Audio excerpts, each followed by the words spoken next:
Welcome back, everyone. And this evening we're going to continue to scrutinise the podcast created by Ian Doyle in conjunction with the Irish Sun. And it's a sequence of podcasts, as most of you probably already know, in relation to Detective Pat Marry's Garda career. Now, we are only focusing in on 3 of these podcasts, 9, 10 and 11. The previous, from 1 to 8, are in respect of other cases Mr. Marry was involved in during the course of his career. So in the previous video we've created, we dissected and scrutinised podcast number 9. So I'm asking you now, please, if you get a chance, go and have a listen to podcast number 10. I think it's entitled Chest Pains. And we're going to dissect that now again. And because there's so much information on this, I had intended initially only taking out some of the major points in the podcast. It's something we might do later on down the lane. But there's a lot of what may seem, we're going to bring forward a lot of what may seem mundane and unimportant issues. But they're not. They're part of a selected and a curated story, and it goes together to create a narrative, as we've said before, simply does not exist. So I think for podcast number 10, Chest Pains, in this series, we're probably going to have to break it down into 3 of these videos, definitely 2. And we'll show once again how that cosiness between Garda Síochána and mainstream media, downright lies, and a narrative and a commentary that, when you sit back and study it, is actually quite scary what these people done, because the people creating this podcast and publishing it to the Irish public, and indeed to the public all over the world, these people know they are telling lies. And I've said before, it's sickening to listen to, but we have to do it in order to show the public what happened, how the mainstream media were used, and to create a story that is simply false. And we said we cannot allow this to happen, because some very important court cases coming up, and obviously Aaron's appeal, and we need the general public to be aware. And I'll say this again before we get into this video this evening. If there are anyone in positions of authority, whether you're working for the DPP, working within Garda Síochána, and working within the legal system, and you've seen what is happening here in this case, again, I will say, for all the families involved, someone will have to come forward to knock the initial card in the house of cards that this unsafe conviction rests on. And we will eventually get to that point, but I will ask once again, if there is someone in a place of authority, please come forward with that little nugget that will bring the house of cards down. And once again, I'll say very quickly, as you listen to the podcast, Making of a Detective, number 10, Chest Pains, and if there's something we haven't covered, or something we haven't addressed that you think is of concern, or you think for some reason we're sidestepping a point or not covering a point correctly, please let us know and we'll deal with it as best we can. So we're going to go ahead now and listen to the first clip. By the age of 19, Aaron Brady was already known to Gardaí. A young kid with a bad attitude and a chip on his shoulder about authority. He had made a name for himself around his local area as someone to be wary of, and his behaviour was beginning to supersede his reputation. He had been wanted by the guards prior to Adrian's there for ramming guards and ramming taxis, and I think it was on the TV there was footage of what he was doing,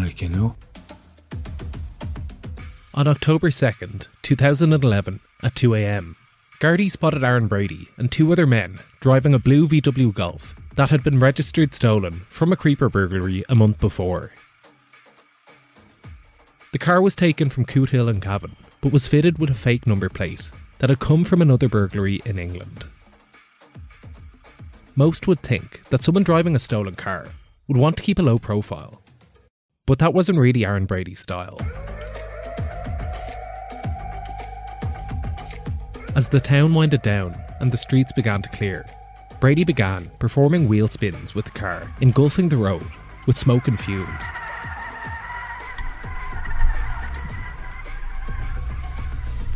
The Gardaí pulled alongside the Golf, looking Brady directly in the eyes. He stared back for a moment, smiled, and gave the officers 2 fingers before taking off at speed towards the town centre. There, he rammed 3 taxis close to a rank, before colliding with a patrol van who tried to intercept him. It's just tuggery, so he was known to us, absolutely. After a short chase on foot, Gardaí caught up with Brady and put him in the back of their patrol van. So we've listened again, the podcast has played once again the time when Aaron ransacked cars in Dundalk. He drove into taxis and drove into a Garda van. So we're aware of that now, and it's been mentioned a couple of times already in the podcast. First thing to say about it is it's absolutely nothing got to do with the modern robbery at Lordship Credit Union. Very difficult for us to watch and to listen to about it, and I know it's not something Aaron is proud of. But Pat Marry says there that Aaron Brady was wanted at the start of that clip. Aaron Brady wasn't wanted.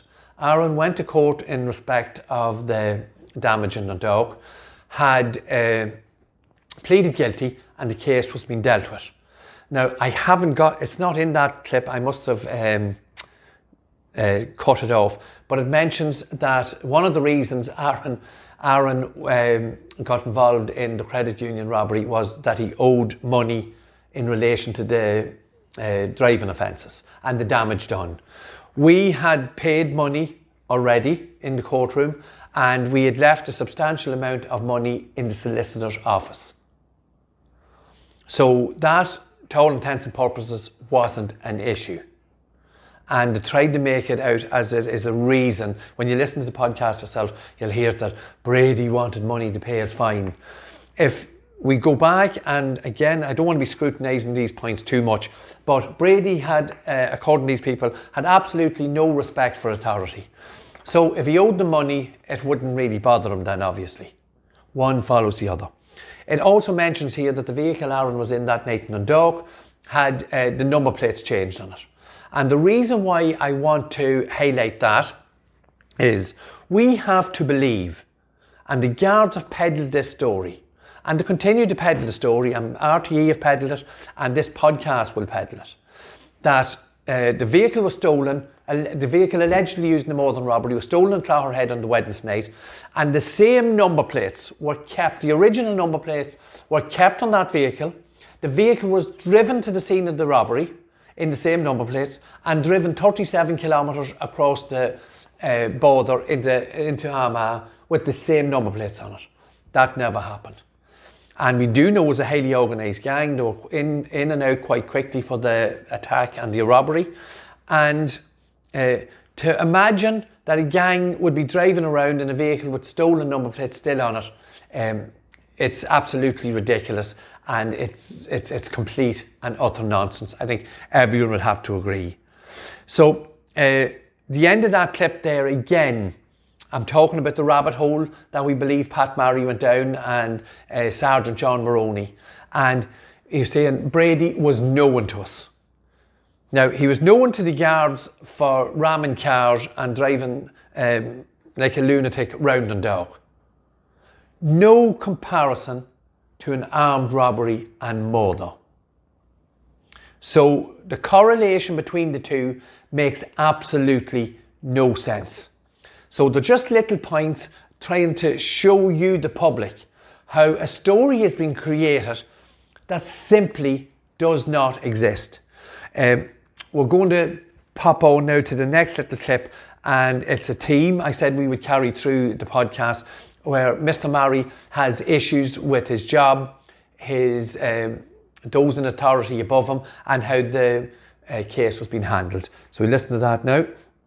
In the early hours of January 26th, 2013, not long after Detective Adrian Donohoe's death, Pat began to contemplate life on the job. His career brought moments of deep fulfillment that usually outshadowed the troubles, the stresses, and the constant nature of his chosen path in life. He was the first one to say he'd always dreamed of being a detective. But those dreams, they were conceived when he was just a young man. A boy out of Navan, ready to do good in the world. He didn't envision the trouble ahead. How his career would impact his health. How it would change his relationships. And how his love for the job would eventually dwindle away.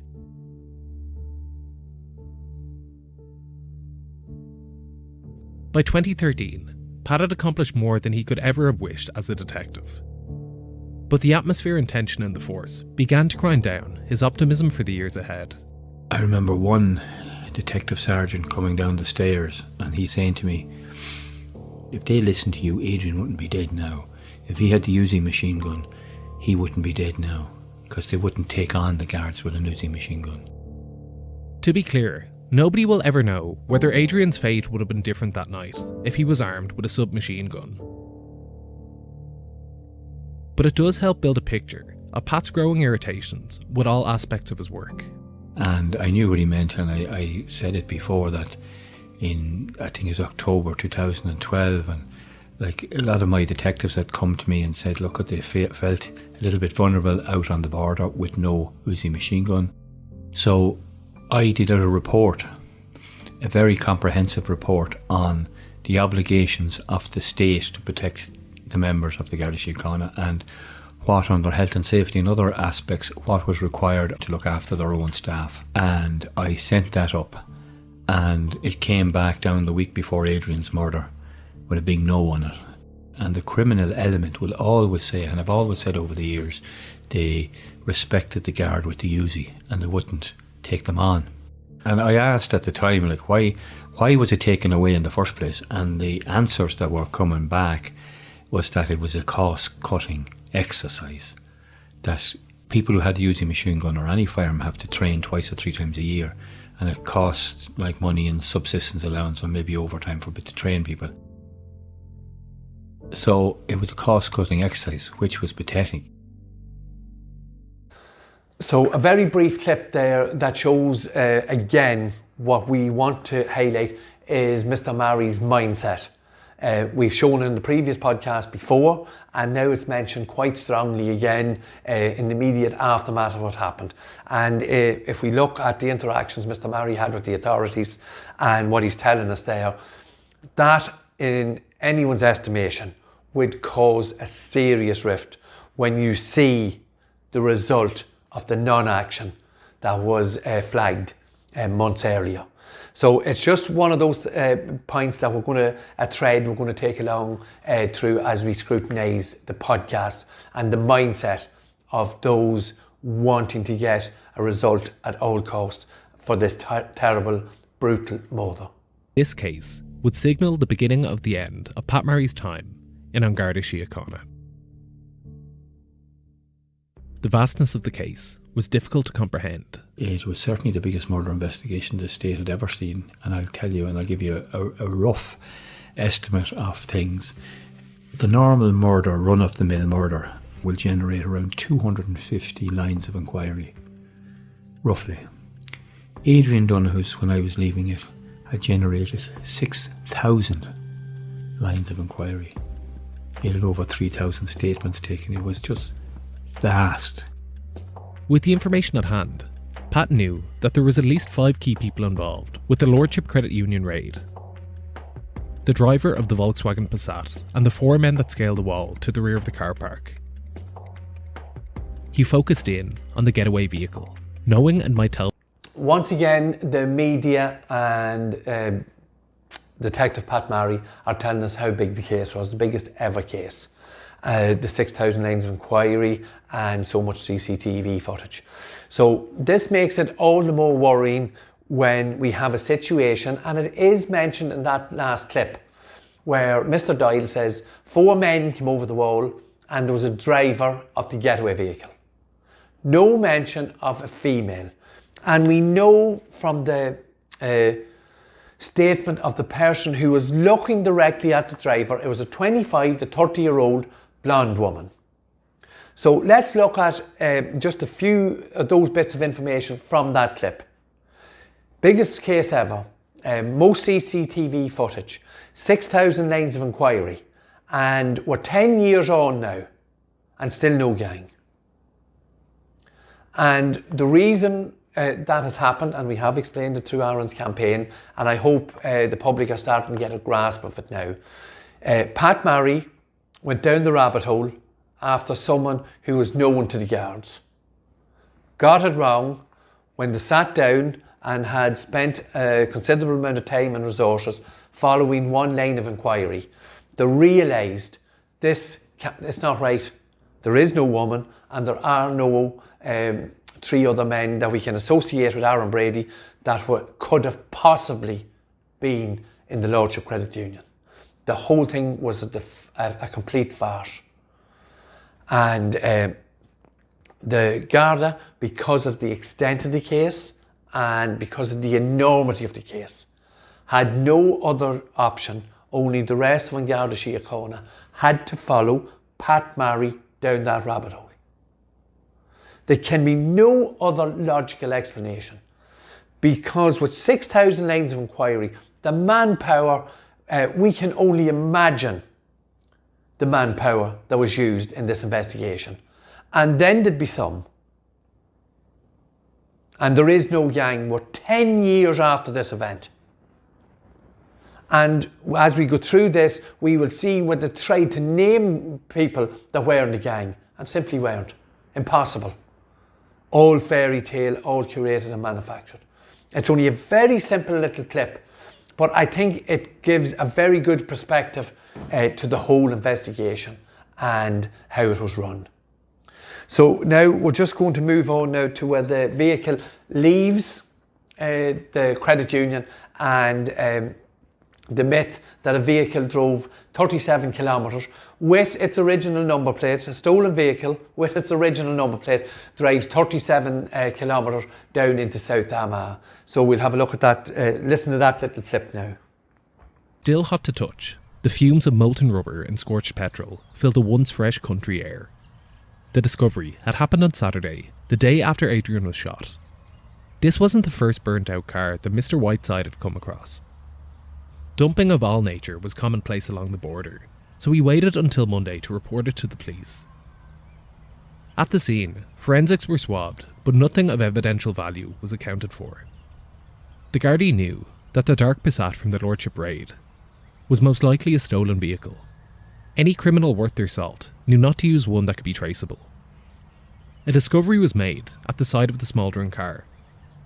The vehicle's chassis number was still intact, protected from the blaze.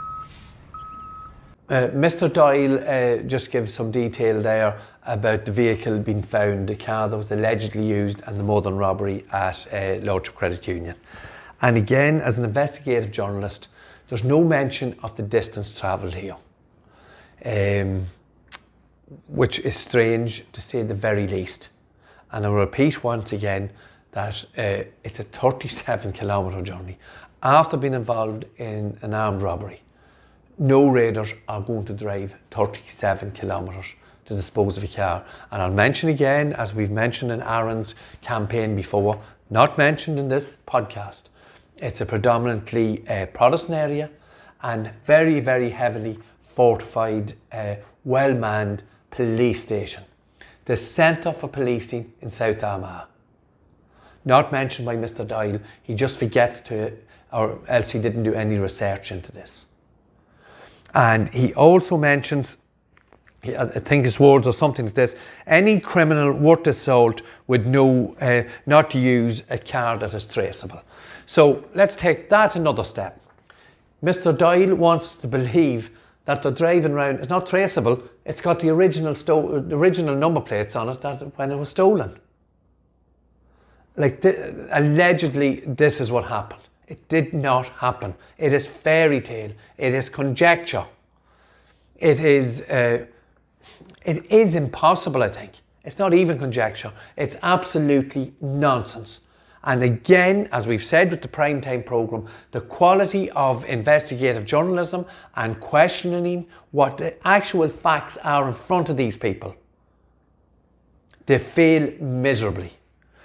Now we're just going to go on again now to the aftermath of the Northern robbery and some interesting facts from Mr. Murray in relation to the media and the interactions with the leaks he speaks about. And again, we're following this thread where Mr. Pat Murray was extremely unhappy at the time of the investigation, the early stage of an investigation after the Lordship Credit Union Northern robbery. So we'll just listen to this clip now.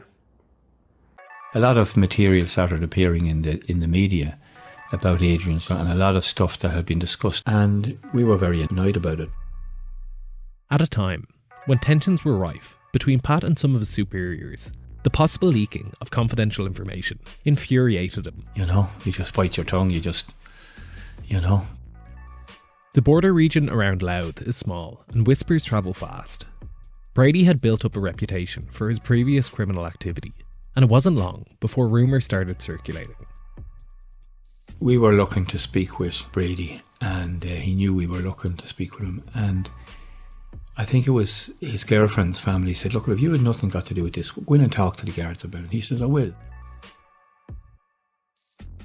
So Brady presented himself to Dundalk Garda station, and that was on the basis that in his native South Armagh, a lot of rumours were going around that he was behind this incident, that he, was the killer of Adrian Donohoe. So as a way of preempting perhaps the Gardaí seeking assistance from the PSNI and going to talk to him or bringing him in for questioning to Dundalk Garda station to, I suppose, just to say that he had nothing to hide and that he wasn't responsible for this, and just to get his message out there and to get his view out there, that trying to cover his tracks, that he wasn't involved in any shape or form in the murder. But he brought his solicitor with him, and over a 2-day period, the two detectives from NBCI sat down and took a statement from him about his movements and everything in respect of that evening. That clip there does give us a few different aspects, but it is the natural progression and the way it was arranged in the podcast. And we've played it there in its entirety. Covers a couple of different issues which we'll briefly look at. Obviously, there was leaking material from the incident room. The incident room was under the charge of Mr. Pat Murray. So obviously he was very unhappy with the leak of, as he says, confidential information. And the leak of that information had very much everything to do with Mr. Breen's input in that clip, where he says the rumours were that Aaron Brady was the man who shot and murdered Detective Adrian Donohoe. This was the rumour in South Armagh. I would disagree completely with you, Mr. Breen. Now, there was rumours, and the rumours were there because of those leaked confidential reports, and these pictures were put up. We've shown it on numerous occasions, the pixelated pictures. And we do know that these pictures went up unpixelated on a social media website for a short period of time. So everyone knew the names, and that's how Aaron's name was linked to the Northern robbery at Lordship Credit Union. Nobody, I don't think, in South Armagh thought that Aaron Brady was the man who shot and murdered Detective Garda Adrian Donohoe, as you said, because the guards were looking for a 6'1", 6'2" man, not a short, stubby fella. So that, I would disagree with you completely, Mr. Breen. More clickbait, throwaway journalism with no substance. It wouldn't make sense. But then we have to look at Pat Murray's issue here and the stability of the investigation and the stability of the incident room. We have the issues Mr. Murray has told us very clearly about and the lead up to the Mother robbery, what happened immediately after the murder, his concerns over the Uzi machine guns. And now we have someone in his inner circle leaking confidential information to rag newspapers. So there's something seriously wrong. The stability of this whole investigation was rocking from day one. And I think we have to put into the background here, the main point and focus was that a man had lost his life, was brutally murdered, a colleague and a friend. And it appears that from the very outset, the whole thing is in mayhem. And I don't think there's any way you can argue against that. There were serious issues in the incident room. When your trust is broken immediately, people leaking confidential papers. My word. Everyone's, it can't have been comfortable. Most certainly could not. And again, we say that Mr. Murray tells us that Aaron went in with a solicitor, and he did go in voluntarily with a solicitor, and he only went in the first day with a solicitor. Aaron and his then solicitor was happy for Aaron to go in on his own on the second day, on the 6th of February 2013.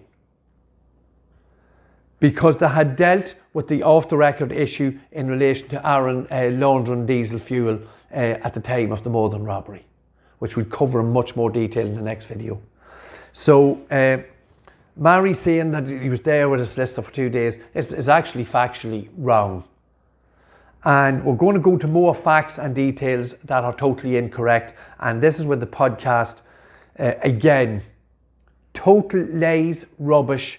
It's very hard to explain it, but this actually never happened.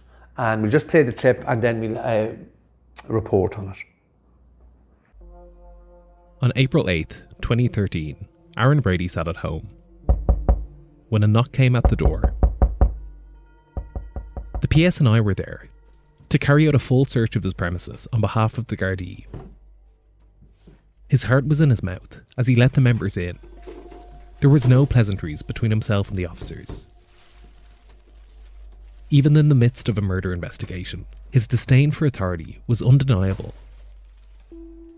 After spending roughly 30 minutes on the property, the team took certain items of interest and asked Brady some further questions. His story stayed the same. But, as they left, he knew something had to change. He couldn't just wait around for the DPP to come knocking. Every single word of that is bullshit. It never happened. The event described there by Ian Doyle is complete and total fiction. And it's very hard to listen to it because we know what they're trying to do. In all intents and purposes, it doesn't mean an awful lot. But it gives you some insight into how low these people go and just make shit up. The house here, the PSNI did come to a house here. I actually just missed them by about 2 minutes. I was leaving. Caroline was here and Lorraine was here. PSNI were nice to come in. They had the search warrant. Search warrant I've told you about before, where they were actually looking for pictures of a blonde woman, remember. It was very high on the list, even at that time. Aaron never had any interactions with the PSNI. What you're after listening to there from Ian Doyle and this podcast, I would say again, is complete and utter nonsense. It is bullshit. And even the facts and the details of it, you know, his heart was in his mouth. There was no pleasantries, disdain for authority. And then he goes on to say that they came, done a search in 30 minutes. Like any investigative journalist knows, like I think the day the PSNI came here, like they were here for hours. They were in and out around the house, sitting here, they were talking to Caroline. They let Lorraine go off to work. So there was no issue. And if we take this as the standard of this podcast, we put it in its rightful place. Complete and utter bullshit. We could use stronger language. Very hard to listen to that when you know that this went out onto the airwaves. His heart was in his mouth. No pleasantries. Disdain for authority and the music. And you knowing that every word the man is saying is a tissue lays and something he made up for dramatic effect. This is the mother of a member of An Garda Síochána. It's not an episode of Coronation Street or EastEnders that you can write in your own stuff, Mr. Doyle. And I hope it gives substance to what we've mentioned in some of the other small sound bites and more sound bites to come, that they're inserted for dramatic value and are of no factual consequence or give no proper substance to an investigative podcast like this. So we're going to finish on that one. This is the first video on podcast number 10, Chest Pains it's called, in the series Making a Detective. I would ask the public, please listen to the podcast. If there's any issues that we've missed, please let us know and we'll cover them. We'll do a second podcast probably tomorrow evening and then another the evening after, because I think we're going to break number 10 down into three videos, And I hope that gives you some idea of what we're dealing with here and the tissue of lies that was peddled and sold to you, the public. And I'm going to make the appeal again to those people in authority or those people who are working with these people. Please look at what has been done here. Look at all the families that are involved and see the mess these number of people have created. So once again, thank you for watching our videos. Please continue to like, comment and share. Our YouTube channel is moving along nicely, and please click over onto the YouTube channel and subscribe. And thank you to all those who have subscribed. Very good of you, and obviously when you subscribe you will get notification of any of the new videos. So thank you once again, and we'll see you tomorrow evening with the second installment in relation to podcast number 10 in the series Making a Detective. Thank you.